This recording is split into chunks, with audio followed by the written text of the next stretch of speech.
This is something that happened so long ago that a lot of the details are a little blurry. It's not like it happened yesterday. I'll try my best to fill in the smaller gaps with how I remember things playing out. It was the last day of school. I was in the 4th grade. 4th grade was the final year in our elementary school, where kids had to be picked up by their parents. Starting in 5th grade, students were allowed to walk home on their own. My mom would always pick me up on the last day of school. My friend Dennis and I had a play date planned to celebrate. Dennis wasn't in my class that year, but we had been friends since kindergarten. After school, he'd be dismissed from a different hallway. We lined up single file and walked to the exit door at the end of the hall, where our teacher, Miss Blue, waited with us outside. I stood there, scanning the crowd of parents shuffling in and out of the parking lot, waiting to spot Dennis's dad. Then I heard someone call my name. Tommy, Tommy. I looked over and saw a man waving at me as he walked over. He introduced himself as Dennis's uncle and said he was picking me up. I walked over to Miss Blue and said, "I'm being picked up." She asked, "Where is he, sweetie?" I pointed at the man. He waved at Miss Blue, and she dismissed me. He led me through the crowd. He was a fast, jittery talker, speaking quickly, even stuttering slightly. He also walked incredibly fast. It was hard to keep up with him, especially with my backpack on. He explained that Dennis's dad had to work later than expected, so he'd be driving me instead. We reached his car, a dark red hatchback, if I remember correctly, and that's when it hit me. Where was Dennis? Why weren't we picking him up too? The man turned to look at me in the back seat and said Dennis was already at his house. I was shy around adults I didn't know and didn't usually speak up when confused, but I was definitely confused. None of it made sense. During the drive, the man kept talking, telling me stories from his own school days, asking questions like what sports I played, what we were learning in class. If I had to guess, we were in that car for about 10 minutes. That was a long time for our town, where houses were packed close together. My house was only a 5-minute walk from school. This area was unfamiliar. When we finally stopped in front of his house, it looked normal from the outside. He led me inside, shut the door, and locked it behind us. It was really, really dark inside. All the curtains were drawn. The only light came from a dim lamp in the corner, giving the room a night-like feeling even though it was daytime. He smiled at me. I asked, "Where's Dennis?" He got jittery again and said something like, "Oh, I think he's downstairs playing video games. Give me a second. Wait here." He disappeared into a nearby room. I heard a door open and footsteps heading down to the basement. My heart was pounding. I knew something was wrong. I quietly went to the front door and tried to open it, but it was locked with a type of lock that probably required a key. Now I was panicking. I still hoped, deep down, that Dennis might actually come up the stairs, but it seemed unlikely. I did the only thing I could think of. I went to the kitchen and saw a phone hanging on the wall. I picked up the receiver and dialed 911. I whispered, "Please come to this house. I've been kidnapped." They heard me. They acknowledged me. I didn't say anything else. I hid the phone under a towel in the corner of the room, 911 still on the line. Then I rushed back to where the man left me, just as I heard him coming back up the stairs. He called my name. "Come down. Dennis is down here." Pause. He repeated, "My name." When I didn't answer, he came upstairs fully and looked at me. He asked if I was okay. I felt sick. I was terrified. I hated myself for walking into this situation. I asked, my voice shaking, if I could leave. And then his expression changed. The fake, friendly smile vanished. He realized I wasn't falling for this anymore. He walked closer, gently at first, then grabbed my wrist aggressively and started pulling me toward the basement. I screamed. I cried. He yelled, "I'll let you go if you stop and behave." So I did. I walked down the stairs. Halfway down, the door slammed shut behind me. I heard it lock. I walked all the way down to the cold, unfinished basement. Concrete floor. One support beam in the center. A depressing yellow light from a single exposed bulb hanging from the ceiling. If you had to imagine the place a kidnapped child would be taken, this was it. I could hear everything in that house. His heavy footsteps moved around upstairs. After a while, the basement door opened again, and he called down to ask if I was hungry. I said no. I didn't want him in the kitchen discovering the missing phone. He shut the door and locked it again. I waited. My heart felt like it was trying to escape my chest. And then I heard it, the doorbell, ringing 3 times, followed by loud banging. It was the police. I stayed quiet until I heard the front door open. Then I started screaming, pounding on the basement door with everything I had. The door unlocked. A police officer grabbed me and rushed me outside. At least 3 cop cars were parked out front. I had to explain everything to 2 of the officers while we waited for my parents. They brought the man out in handcuffs.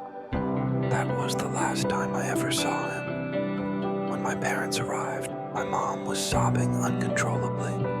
There had already been a scene at the school when Dennis's dad realized what had happened and called the police. The man who took me was a work associate of Dennis's father. Somehow, he learned Dennis's dad was supposed to pick us up that day and seize the opportunity. A complete sicko. I still don't know how he knew what I looked like. As I got older, I never asked for more details. I tried not to think about it. My mom and I went to counseling for months after. Let's just say my parents didn't have kind words for Ms. Blue for not verifying whether I actually knew the man picking me up. If I hadn't called the police before he threw me in that basement, I know I'd be dead. This happened about 17 years ago. That man might be out of prison now, for all I know. It was junior year of high school and the last day of school. A lot of people cut that day or left early after lunch. My friends and I were some of the latter. It was a stormy, dark day. Originally, a bunch of people from our grade planned to hit the beach, but that was obviously canceled. So our smaller core group decided to do something else instead. There used to be an abandoned elementary school in town that hadn't been used for at least 10 years. There were already plans to tear it down by the end of the year, so still wanting to make something out of our last day, we agreed to break into the place and mess around exploring. There were no cameras on the building, and on a rainy, stormy day like that, nobody would be outside monitoring the property. So after lunch, we left. Our friend Eddie had a car and a license, so he drove. The school was located in the middle of a quiet neighborhood, not on any main roads or anything. Behind it, there was a back parking lot, partially hidden by overgrown bushes and trees on one side, and the school walls on the other 2. It was the perfect spot to park without being seen. The place wasn't boarded up or anything. It was just locked. Eddie had a baseball bat in his trunk. He took it out and started smashing one of the windows. I was honestly so nervous, even with the rain. I kept thinking someone in one of the houses nearby might hear the glass shattering. We all stood back, watching and nervously laughing as Eddie swung the bat into the window a few times. After it finally broke, he used the bat to push away the remaining shards still stuck in the frame, then waved us over. We climbed through the window one by one. It led into a classroom. My logic at the time was, if the building's getting demolished anyway, what's one broken window going to matter? The classroom still had desks and some faded decorations on the walls. Judging from them, it looked like it used to be a 4th or 5th grade room.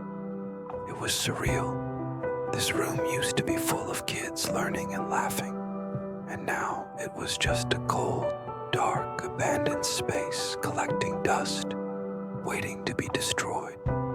The thunder and lightning outside only added to that eerie feeling. There were no lights on inside. The power had obviously been cut, but we expected that. Our phone flashlights were more than enough to get around, and it wasn't completely pitch black anyway.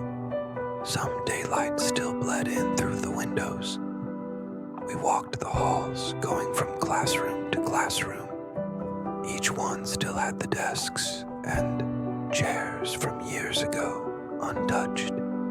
Our wet shoes squeaked on the floors with every step, so sneaking around quietly wasn't exactly an option. The whole place was clearly decaying. Paint peeling, tiles cracked, walls crumbling. At one point, we were all in the same room when a sudden noise echoed down the hallway. We went completely silent and turned off our flashlights. A flash of lightning lit the hallway for a second. We whispered to each other, agreeing it was probably nothing, and kept going. As we neared the corner of the hall, I turned around just to look back, and that's when I saw something. At the doorway of a classroom behind us, something was sticking out. I asked my friends to shine their lights too. When all 4 of us pointed our phones at it, the thing pulled back into the classroom. We all quietly went, "Oh," and took off running down the next hallway. We didn't stop until we were pretty far from that spot. It looked like we were in the kindergarten wing now. That's when we heard another noise. It echoed from somewhere behind us again. At that point, we were sure we weren't alone. But who the hell would be in here? The place was locked, and every light in the building was off. The sound freaked us out enough that we ducked into the first classroom we could find and shut the door behind us. It was a kindergarten classroom. We were all genuinely worried we were going to get caught and get in serious trouble. We sat there in total silence, flashlights off, listening to the storm outside. Thunder crashed every 30 seconds or so. Then, suddenly, the doorknob turned. It clicked open, and the door creaked fully open on its own. We didn't see anyone there. The hallway was nearly pitch black, but we stayed quiet, not moving. Then, slowly, a head appeared around the doorframe. All of us saw it. Then, in the next flash of lightning, we saw it clearly. It was a person, just standing there, half hidden behind the door, staring directly at us. I started apologizing, saying we were leaving. The person didn't move. They just stood there completely still, lifeless, peering into the room. Eddie whispered, "Do you work here?" No response. He handed me the bat and struggled with the window, trying to open it just enough to climb through. He went first, then the others, and I was last. Right before I climbed out, I looked back one more time. The head was still there, watching. I didn't hesitate. I crawled through the window and ran to catch up with my friends. Terrified I'd feel hands grab my legs from behind. We sprinted back to Eddie's car, jumped in, and drove out of there without looking back. The building was torn down later that year, and it's a park now. We never got in trouble for breaking in, and to this day, we have no clue who or what that was in the school. But one thing's for sure, it was creepy as hell.